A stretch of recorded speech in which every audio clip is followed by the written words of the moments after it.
नमस्ते प्यारे विद्यार्थियों, आपका हमारे YouTube चैनल विचार मंच में हार्दिक स्वागत है।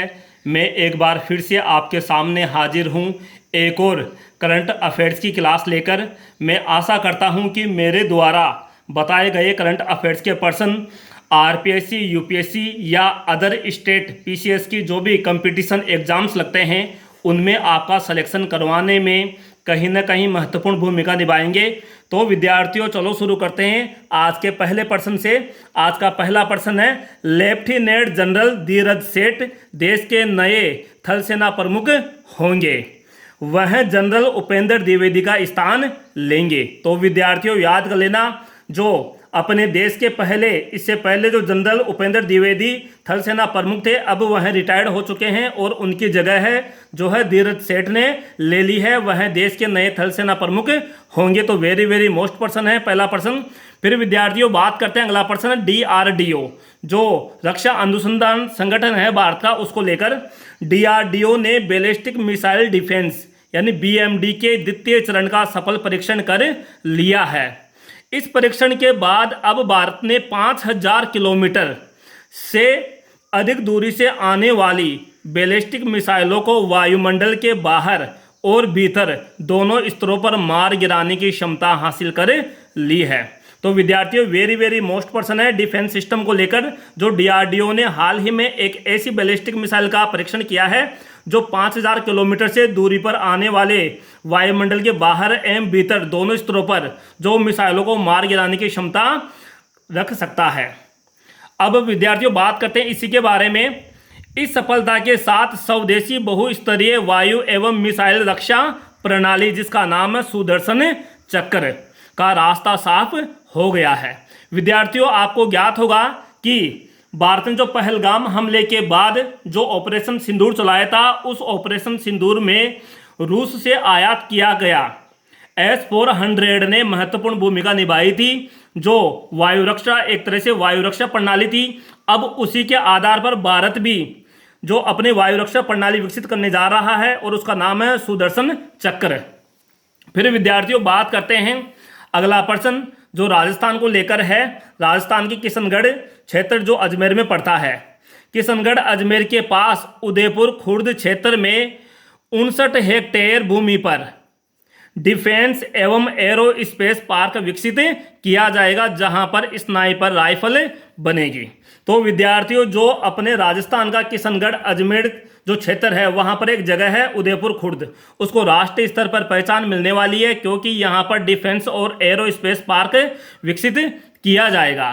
फिर विद्यार्थियों बात करते हैं अगला प्रश्न, पांचना बांध करौली जो अपने राजस्थान के करौली जिले में स्थित है, वह अभी क्यों चर्चा में है, इसके बारे में बात करते हैं।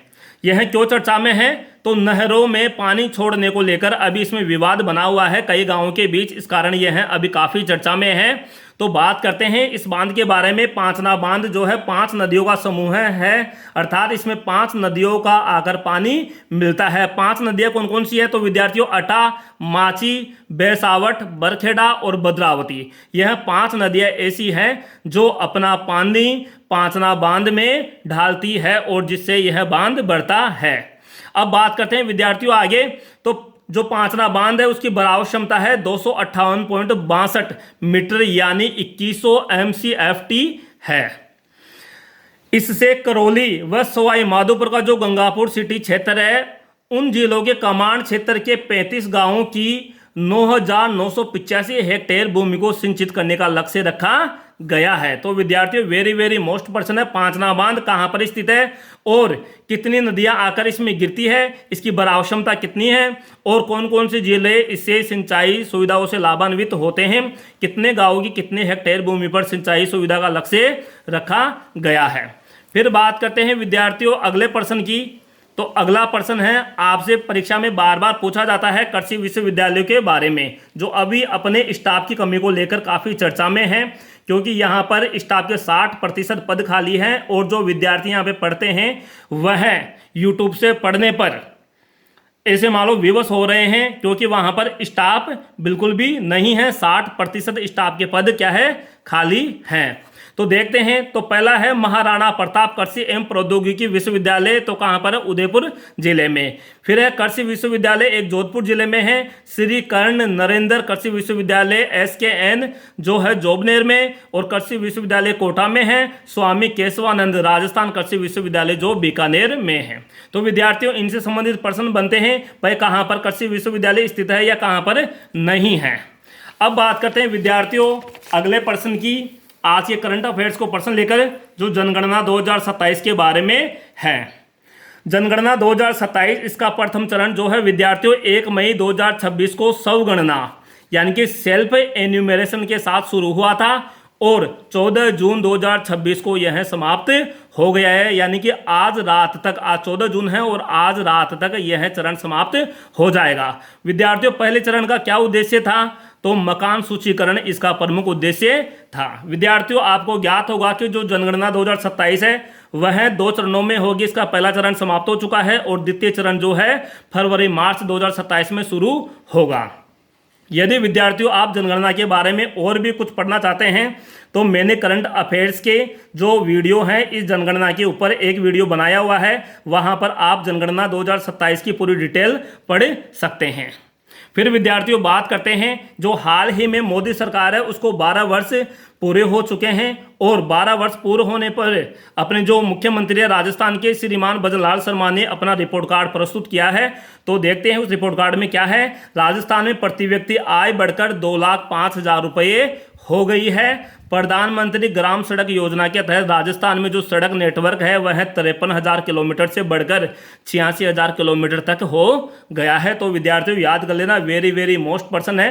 राजस्थान में प्रति व्यक्ति आय से संबंधित अक्सर प्रश्न पूछे जाते हैं।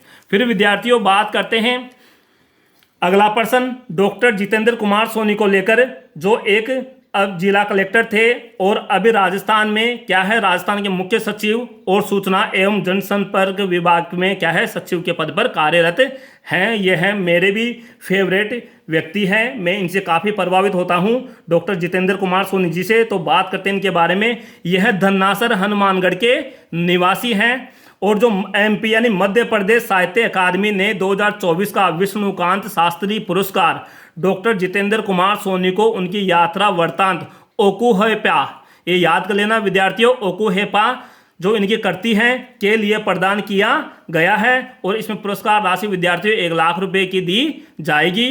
तो इनकी कृति याद कर लेना, डॉक्टर जितेंद्र कुमार सोनी की ओकुहेपा है, यात्रा वृत्तांत है इनका, और इनको 2024 का विष्णुकांत शास्त्री पुरस्कार भी दिया गया है जो मध्य प्रदेश साहित्य अकादमी द्वारा प्रदान किया गया है।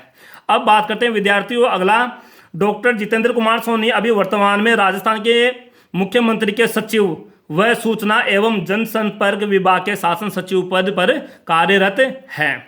2025 का बरखमा इनकी एक कहानी रचना है। बरखमा कहानी के लिए केंद्रीय साहित्य अकादमी का राजस्थानी भाषा का पुरस्कार भी इन्हें प्रदान किया गया है। फिर विद्यार्थियों बात करते हैं अगले प्रश्न की। तो कृषि वर्ष 2022-23 में गेहूं का उत्पादन राजस्थान में सर्वाधिक कहां पे हुआ था? तो पहला स्थान है हनुमानगढ़ का और दूसरा स्थान है गंगानगर का, जो अभी RPSC फर्स्ट ग्रेड में पूछा गया है। राजस्थान में देश का 9 से 10% गेहूं उत्पादन होता है, और गेहूं उत्पादन में राजस्थान का देश में कौन सा स्थान है विद्यार्थियों? तो चौथा स्थान है। ऐसे प्रश्न कृषि से संबंधित प्रश्न करंट अफेयर्स में अक्सर पूछे जाते हैं। फिर विद्यार्थियों अगला प्रश्न है सैंपल रजिस्ट्रेशन सर्वे SRS 2024 के अनुसार राजस्थान में शिशु मृत्यु दर 28 प्रति हजार हो गई है। तो विद्यार्थियों याद कर लेना, वेरी मोस्ट प्रश्न है ये भी। फिर बात करते हैं विद्यार्थियों देश का सर्वश्रेष्ठ रूफटॉप सोलर इंस्टॉलर सम्मान किस कंपनी को मिला है? तो सोलर स्क्वायर को यह है सम्मान मिला है, याद कर लेना विद्यार्थियों, वेरी मोस्ट प्रश्न है। फिर अगला प्रश्न है OBC आरक्षण के सर्वे के लिए कौन सा ऐप बनाया गया है? तो राजदरा ऐप विकसित किया गया है। फिर विद्यार्थियों आज का जो लास्ट प्रश्न है 52वां G7 सम्मेलन कहाँ पे आयोजित किया जाएगा? तो एवियन फ्रांस में आयोजित किया जाएगा, और भारत की तरफ से अभी जो अपने देश के प्रधानमंत्री है श्रीमान नरेंद्र मोदी जी यह फ्रांस और स्लोवाकिया की यात्रा पर हैं, जो वहां पर फ्रांस में क्या करेंगे, ये एवियन फ्रांस में G7 के समिट में भी भाग लेंगे। तो विद्यार्थियों आज आपको मेरे द्वारा बताए गए करंट अफेयर्स के प्रश्न वेरी मोस्ट प्रश्न है प्रत्येक पर्सन आज जो बताया गया है वह एग्जाम में आने के लायक है, चाहे से वह आरपीएससी को हो या यूपीएससी की या अदर स्टेट पीसीएस हो, सभी में ऐसे पर्सन पूछे जाते हैं। तो आप लगातार हमारे साथ बने रहिए, आपको रोज ही इस करंट अफेयर्स की क्लास मिलती रहेगी अपने चैनल पर। तो मिलते हैं एक और नए वीडियो के साथ। धन्यवाद।